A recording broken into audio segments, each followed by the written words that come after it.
Olá, boa tarde. Tudo bem com cada um de vocês? Hoje eu vim gravar mais um vídeo aqui no canal. Dessa vez eu vou gravar aqui no celular porque aqui no notebook tá dando problema. E aí a gente vai falar de um tema bem interessante, bem polêmico também. Eu não sei se vocês têm dúvidas, né, sobre esse tema, mas eu posso confessar que eu tenho muitas dúvidas, tinha, né?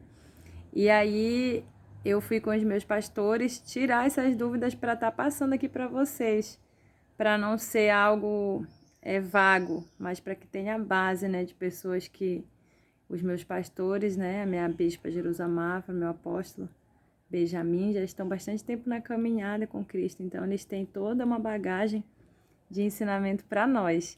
E eu venho falar aqui no canal com mulheres cristãs, com mulheres que querem, assim como eu, agradar ao Senhor em todas as áreas da sua vida. E hoje eu vim falar de uma área que é bem polêmica, que é a sexualidade no casamento. Vocês sabem, né, para quem já está aqui mais tempo no canal, eu estou fazendo o resumo, comentário deste livro, O Poder da Esposa que Ora. Para você que é novo aqui no canal, você vai acompanhar comigo hoje aqui esse resumo. E aí ela vai falar, nesse capítulo de hoje, sobre a sexualidade do casal. No capítulo 4, o tema é sua sexualidade. Mas antes de eu começar, eu vou ter como embasamento, né, a palavra do Senhor, porque para nós que somos cristãos, nós vivemos e buscamos obedecer a palavra. Então, vai falar aqui em 1 Coríntios 7, capítulo 4, versículo... Não, capítulo 7, versículo 4, que a mulher não tem poder sobre o seu próprio corpo, e sim o marido. Também, semelhantemente, o marido não tem poder sobre o seu próprio corpo, e sim a mulher. Então, já inicia aí, não vos priveis um ao outro, salvo talvez por mútuo consentimento, por algum tempo, para vos dedicardes à oração, e novamente vos ajuntardes, para que Satanás não vos tente por causa da incontinência. Então, vou iniciar esse vídeo de hoje falando sobre isso, falando sobre que o nosso corpo, a partir do momento que a gente casa, e o corpo do nosso esposo também já não pertence somente a ele, mas à esposa, e o da esposa ao esposo.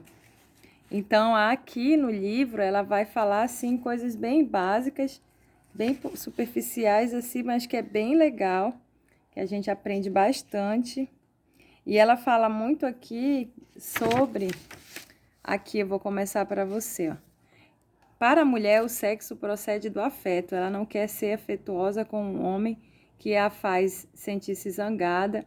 Então, ela diz que a mulher, ela precisa se sentir amada, para poder ela oferecer o sexo ao homem, né? Ela tem aquela dificuldade dela se relacionar sexualmente se ela tá zangada, se ela tá, se sente estressada, não se sente ignorada. Mas essa é o perfil da mulher. E para o homem, né? Mas para o marido, o sexo é uma necessidade. Então, para nós mulheres, talvez a gente olhe o sexo como algo que seja mais um momento no nosso casamento, mas para o marido, para o homem, é uma necessidade. Eles não são, né? Deus fez o homem, fez a mulher diferentes para justamente se completarem. Então, aqui no livro, ela fala que para a mulher ela tem que ter essa sensação dela se sentir amada. Não que isso não seja importante, é importante sim. Uma mulher ela deve sim se sentir amada, mas também ela fala que também a mulher não deve usar o sexo como uma forma para negociar. Só vou ter relação se você fizer tal coisa. Não vou ter relação com você hoje por causa disso ou daquilo. Então, ela diz que também não é bom, né, com que a mulher ela tome esse tipo de atitude, e o homem também. E aí ela diz que o homem, se ele está muito estressado, se ele está por um momento de depressão, ele também não vai conseguir ter interesse na esposa. Tem que observar o comportamento do esposo. né? Pra gente que é casada, a gente observa e ali já vê aonde que a gente tem que orar, né? Para que o marido venha ser sarado, ou buscar realmente um especialista, de psicológico ou físico mesmo, para o esposo ou para a esposa. Aí, assim, se o marido deseja sexo com mais frequência e você é quem está se retraindo, peça ajuda a Deus para mudar de atitude.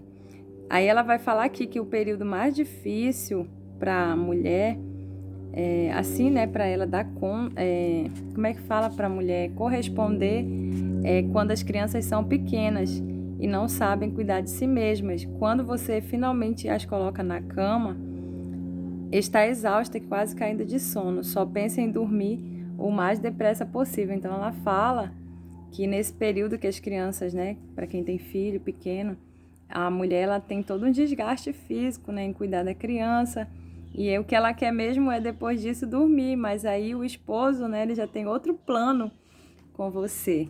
E aí ela fala assim que para você, né, ela dá uma dica aqui que sem problemas, para você não reagir negativamente e fazê-lo sentir-se culpado ou zangado.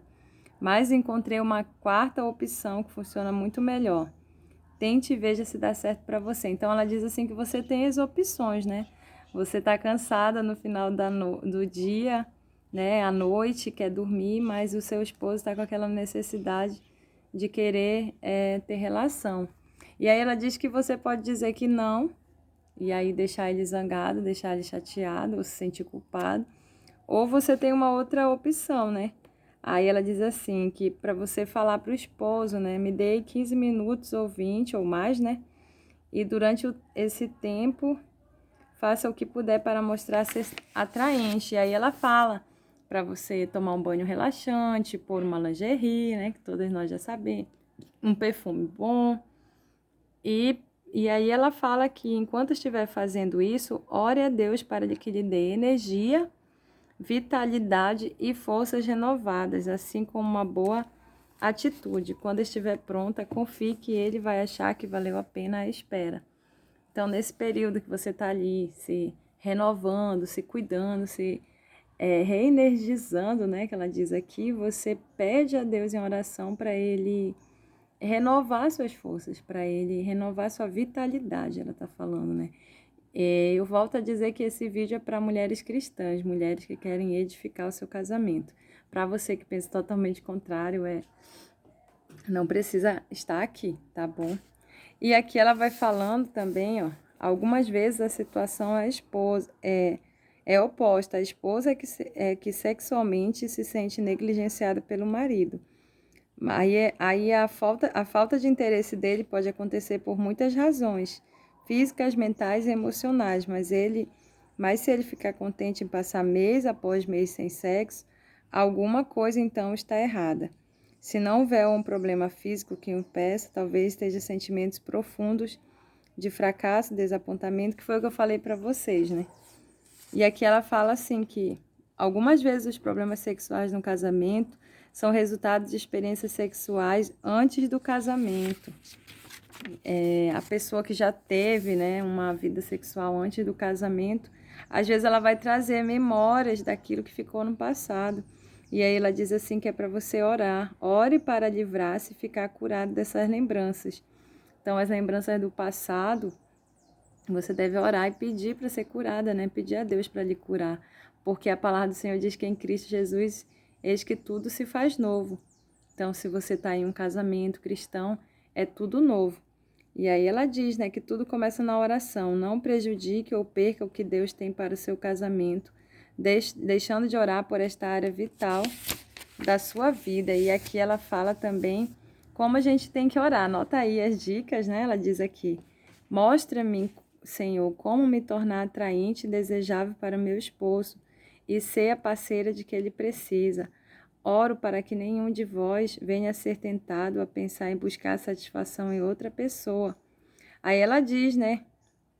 Senhor, tira do meu casamento qualquer instrumento de desejo, né?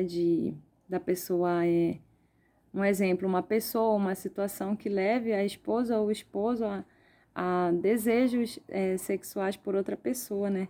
Aí ela diz pra gente orar para Deus tirar esse tipo de situação no nosso casamento. E aí eu venho falar para vocês também, que ela não tratou aqui, mas está escrito em 1 Coríntios 6,18, fugir da impureza, qualquer outro pecado que uma pessoa cometer é fora do corpo, mas aquele que pratica a imoralidade peca contra o próprio corpo. Então, para o casal cristão, existem alguns tipos de sexo que eles já não serão aceitos, né? Já vai ser como um pecado no próprio corpo.